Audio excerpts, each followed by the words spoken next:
Bismillahirrahmanirrahim. Alhamdulillahirabbil alamin wassalatu wassalamu ala asyrafil anbiya'i wal mursalin sayyidina Muhammadin wa ala alihi wa sahbihi ajma'in.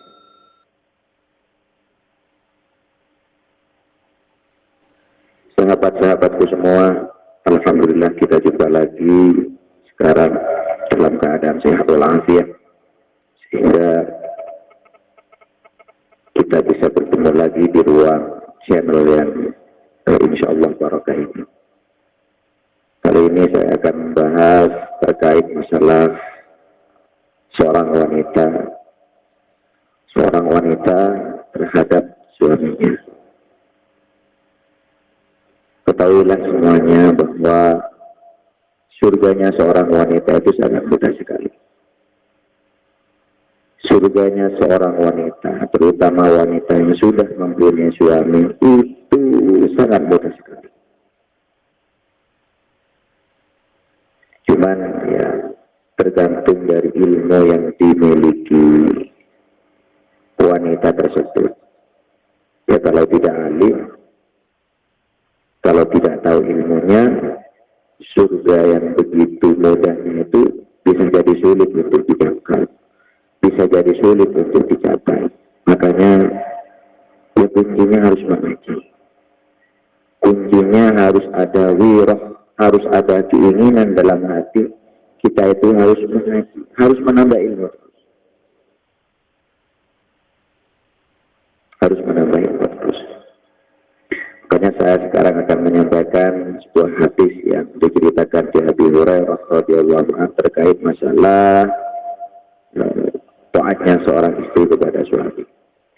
Qala Rasulullah sallallahu alaihi wasallam, "Idza da'a ar-rajulu imra'atahu ila firashihi fa'abat, fabata ghadaban 'alaiha la'anatha al-mala'ikatu hatta tusbih." Hadis ini sahih. Hadis ini diceritakan oleh Abi Hurairah radhiyallahu anhu bahwa yang artinya begini, ketika suami mau mengajak ke tempat itu, terus setelah suami mengajak pada si wanita itu kepada si istri, istrinya itu tidak mau, sehingga dengan sebab tidak mau, suaminya itu jadi murka, jadi marah terhadap istrinya. Maka kejadian tersebut, wanita yang seperti itu, yang membuat suaminya marah gara-gara tidak menekan atau tidak memberi hajat yang dia inginkan, mereka itu sudah dilaknat oleh para malaikat. La'anatha al-malaikatu hatta tusbih. Mereka semalam suntuk itu, tidurnya itu dalam laknat malaikat. Alhamdulillah. Makanya ini yang perlu kita perlu kita pahami, terutama para wanita. Ya, kita harus sabar. Makanya seorang wanita tujuan bersuami itu harus pertama yang ditanamkan dalam hati itu niat ibadah kepada Allah Subhanahu wa taala. Niat ibadah kepada Allah Subhanahu wa taala. Kenapa? Ya karena ya berat.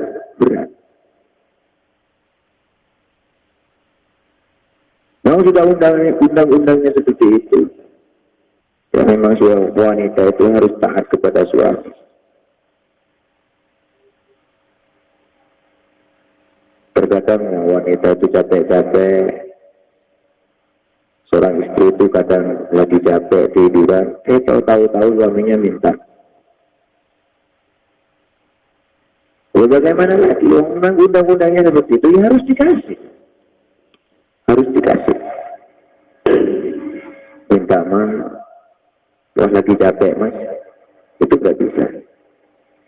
Jadi kalau betul wanita ini ahli surga, betul-betul niat ibadah karena Allah, ya udah harus legowo itu. Kalau tidak ingin di malam itu tidurnya itu tidak dilarang oleh para malaikat. Ini hadis. Dan ini seakan-akan kalau saya bicarakan, kalau saya bahas, kalau ini selalu dibahas, seakan-akan para wanita itu ada yang bilang, wah ini seakan-akan habis memihak Ustaz. Kok wanita yang seakan-akan terancam? Ya karena memang begitu. Rasulullah Sallallahu Alaihi Wasallam ada bu, lagi apa ngajak apa? Ngajak kedung abolong apa? Ada dung apa? Rasulullah. Ya untuk menekani hajatnya, pas bertanda tak adilum ya Rasulullah. Sampai lagi ni dia tusuk, sampai dia orang lagi ni dia ronggeng more.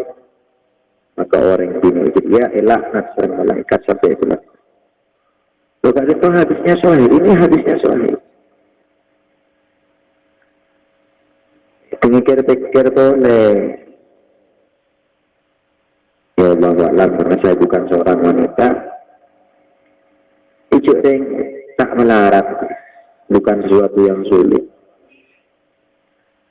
Bukan sesuatu yang sulit. Ijuk lebih heboh jarak berdoa. Makanya saya menghimbau para wanita, jadilah wanita-wanita yang salihah. Itu kuncinya. Pertama, niatkan pertama itu kita menikah, ya ingin mendekatkan diri kepada Allah, niat mengabdi kepada Allah Subhanahu wa Ta'ala. Sehingga amal perbuatan apapun ketika memasuk pada jenjang pernikahan tersebut, dia akan merasa enak karena melayani suami akan jadi enak. Membuatkan kopi suami akan menjadi kebahagiaan baginya. Kenapa? Karena yang ada dalam batinnya, yang ada dalam angan-angannya adalah surganya Allah, ridhonya Allah. Bukan suami. Suami itu hanya pelantara ibadah kita. Wahai para ibu. Jadi ada dalam hadis Nabi. Sampai ada orang nanya, Ustaz, jika ada orang tua si wanita itu nyuruh-nyuruh Ustaz, sementara berbenturan dengan kebutuhan suami, lalu siapa dulu yang harus dia taati? Orang tuakah atau suamikah? Nah, ini ada pertanyaan seperti ini. Dalam Islam itu ada tuntunannya masing-masing. Kalau istri itu dia harus patuh sama suami. Kalau seorang istri itu harus patuh sama seorang suami. Makanya ketika ada perintah apapun, itu kalau bertentangan dengan suami, itu kalau orang tua yang baik, nah mereka akan bilang, udahlah ikuti suamimu, karena dia adalah surga. Ini orang tua yang baik. Sekarang tidak. Jadi kalau taatnya seorang istri itu, surganya harus kepada suami. Surganya ada di suami. Kalau anak surga di telapak kaki, itu benar. Tapi kalau seorang istri itu, surganya ada dalam ridhonya seorang suami. Makanya ini pernah terjadi di zaman Rasulullah Sallallahu Alaihi Wasallam. Ada seorang wanita yang menyebabkan orang tuanya masuk surga. Ada seorang wanita yang menyebabkan orang tuanya itu masuk surga. Dulu itu ada seorang wanita yang begitu taat kepada suaminya. Ya karena memang dulu itu kalau ada masalah apapun langsung kepada Rasulullah. Jadi tidak ada pertentangan apapun, langsung sahih. Pada saat itu ada seorang wanita hidup di zaman Rasulullah Sallallahu Alaihi Wasallam. Pada saat itu suaminya ingin keluar, ada acara lah, ada acara keluar. Wahai istriku, sebelum saya pulang ke rumah, kamu tidak boleh keluar rumah, kata istri, kata suaminya pada istri. Sebelum saya pulang dari rumah, sebelum saya pulang dari acara ini, sebelum saya pulang dari kantor saya, dari pekerjaan saya, ibaratnya, kamu tidak boleh keluar rumah. Ya karena adat Arab itu kebanyakan istrinya ikut suami. Ya, istri ikut suami. Nah pada saat itu lantas setelah suaminya keluar,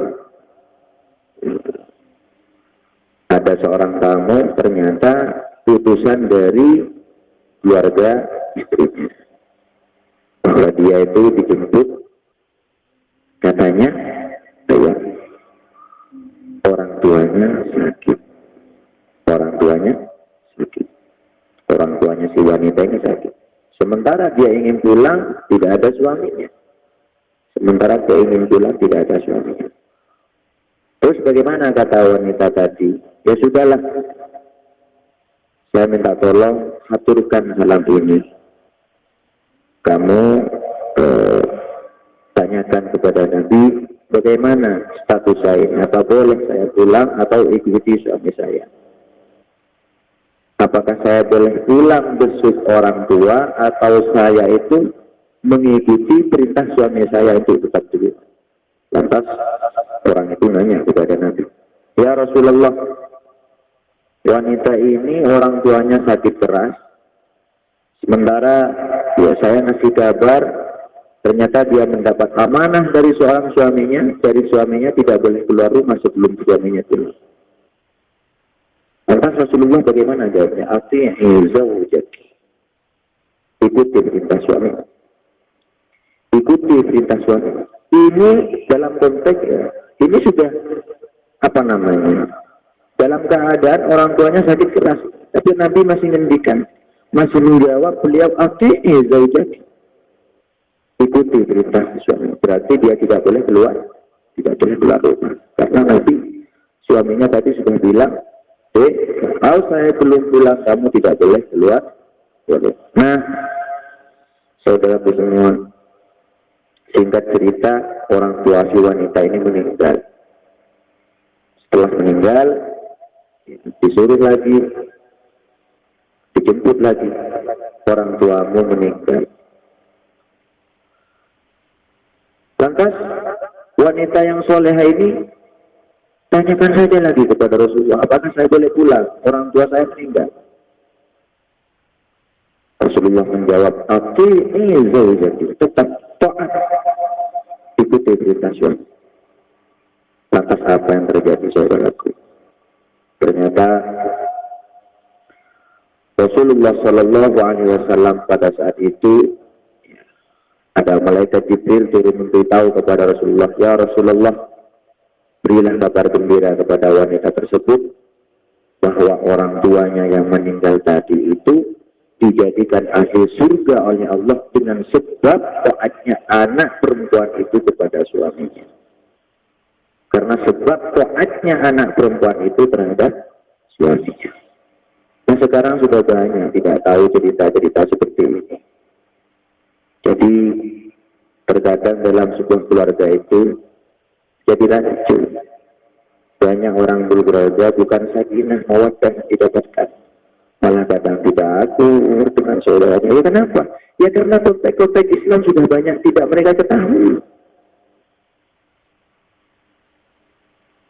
Insya Allah kalau semuanya ikut aturan Islam, insya Allah kalau semuanya ikut sabda-sabda Nabi dan mereka tahu betul, insya Allah apa yang ditasku. Wa min ayatihi an khalaqalakum min anfusikum azwaja litaskunu ilaiha wa ja'ala bainakum mawaddatan wa rahmah ila akhir surah. Jadi tujuan menikah itu litaskunu ilaiha, agar mereka tenang. Wa ja'ala bainakum mawaddatan wa rahmah, dan Allah menjadikan apa kasih sayang di antara keduanya, saling mencintai. Jadi kalau ada seorang yang sudah menikah masih ruwet, yang perempuan masih apa namanya, yang perempuan masih galau, itu ada yang salah. Karena tujuan seorang menikah itu kata Allah diciptakan azwajan itu litaskunu ilaiha, mereka akan hidup tenang. Litaskunu ilaiha. Jadi semoga para muslimah kita dengan mengetahui banyak cerita-cerita sahabat, kejadian yang dialami oleh wanita-wanita muslimah di zaman Rasulullah banyak sekali. Banyak wanita sekali pada saat itu. Ada Ummu Sulaim, tapi insya Allah akan sangat diceritakan di termin berikutnya. Sekali lagi, taatlah kepada suamimu. Taatilah suamimu dalam keadaan apapun, karena dia adalah pintu surga. Wallahu a'lam bishawab. Wassalamualaikum warahmatullahi wabarakatuh.